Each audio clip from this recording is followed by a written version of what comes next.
Bom dia, turma. Como estão? Um abraço a todos, espero que estejam todos bem. Professor Javan de Sociologia. Daremos início aqui agora a mais uma bateria, mais uma remessa de atividades, né, através de videoaulas de Sociologia, agora falando sobre a Era das Revoluções, tá certo? Que foi o período das grandes revoluções da humanidade, tá bom? Então, para a gente situar no espaço e no tempo, eu quero mostrar essa linha do tempo aqui para vocês, certo? E focando direto aqui na parte que vai falar de modernidade, tá certo? Que termina com a Revolução Francesa. Os grandes períodos da humanidade, bem como vocês já viram aí nas aulas de história, dividem-se em 5 grandes períodos, não é isso? Então, para a gente entender melhor os acontecimentos da humanidade, os historiadores, os antropólogos, né, eles entraram num consenso e fizeram essa divisão tradicional da história da humanidade. São 5 grandes períodos, cada um com seus acontecimentos específicos, e na passagem de um para o outro, né, sempre teve uma grande revolução, sempre teve um grande acontecimento que mudou, né, a forma das pessoas pensarem, das pessoas viverem no mundo, tá bom? Então hoje o grande acontecimento que a gente vai falar aqui vai ser exatamente da Revolução Francesa, certo? Então o que é uma revolução? A revolução é algo que extrapola as regras que até então eram válidas, né, para a sociedade, e que agora as pessoas vão passar a pensar e fazer coisas diferentes, tá certo? Um exemplo, no período aqui da pré-história, certo? O homem, ele vivia em condições críticas de vida, né? Por exemplo, a invenção do fogo pode ser considerada uma revolução? Sim, pode ser considerada uma revolução. A invenção da roda pode ser considerada uma revolução? Sim, pode ser considerada sim uma revolução, tá? Então, para vocês entenderem que revolução é aquilo que muda a estrutura da sociedade, tá bom? Então, a Revolução Francesa vai ser um desses períodos, que ela vai se localizar no tempo e no espaço, exatamente aqui dentro da contemporaneidade, ou seja, da Revolução Francesa até o dia de hoje. É o que a gente chama de dias atuais, dias contemporâneos. Tudo bem, gente? Até aqui? Então nós vamos partir do nosso mapa mental a partir daqui, ó, de 1789, para entender o que foi essa revolução. Ok? Então, vejamos. O que foi esse grande acontecimento da humanidade, né? A Revolução Francesa.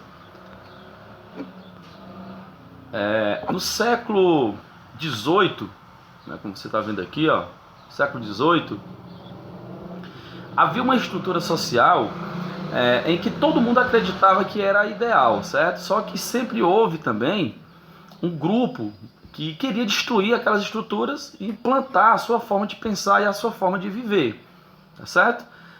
Então a França nesse período ela estava dividida aqui em alguns grupos sociais, certo? Que era o clero, a nobreza, né? E o terceiro estado, que era o povo, né? Ou seja, o povo que trabalha, tá certo? Então aqui basicamente estava dividido em quê? Entre os privilegiados e os não privilegiados, tá? Então isso aqui já era um fator de mudança, né? Aqui já mostrava que alguns tinham, né, bens, tinham riquezas e outros não tinham, tá? Então aqui já é um fator que vai fazer com que essas pessoas que estão aqui no outro lado da balança, né, aqui os não privilegiados, passem a querer mudar essa situação aqui, tá? Então já é um fator que vai estimular o sentimento de revolução. Tudo bem até aqui? Então assim, como que estava dividida a sociedade francesa, né, nesse período, em termos de grupos sociais? Você tinha lá em cima um rei, certo? Um rei, aqui o cara aqui, ó, tinha poder sobre todo mundo, sobre todos, né? Logo no meio você vai ter a nobreza e o clero, né? O que era isso? O que é o clero? O clero é a igreja, tá?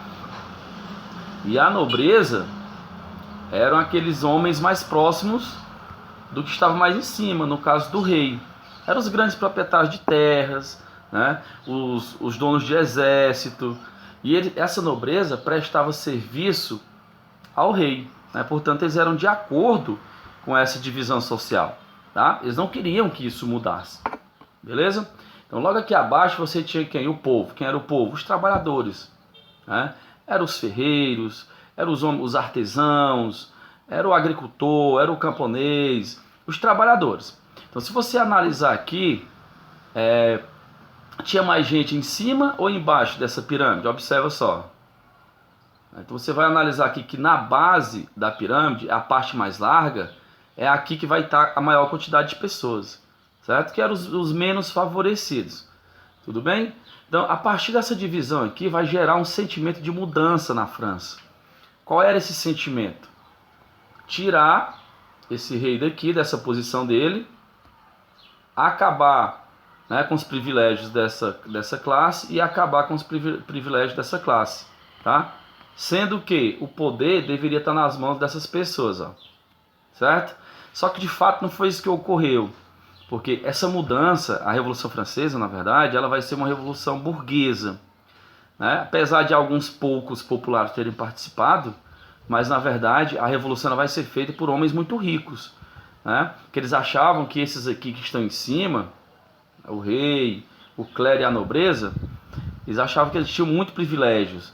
Então, na verdade, a Revolução Francesa ela foi uma luta por privilégios, né? As pessoas que queriam que essa estrutura mudasse, eles queriam que mudasse, mas que beneficiasse a eles também, tá? Então, isso é um ponto importante a observar dentro da Revolução Francesa. Ok, gente?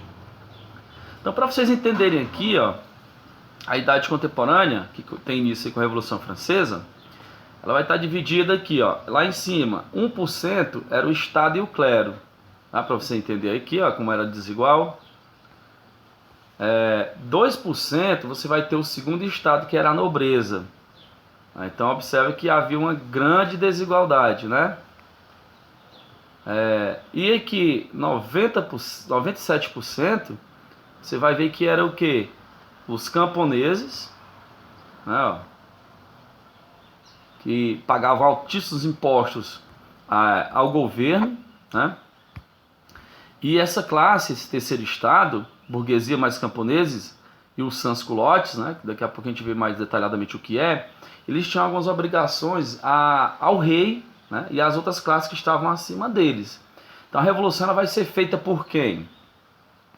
De acordo com o que eu expliquei até aqui, vai ser feita pelo 1%, que é o primeiro estado. Ela vai ser feita pelos 2%, que é o terceiro estado.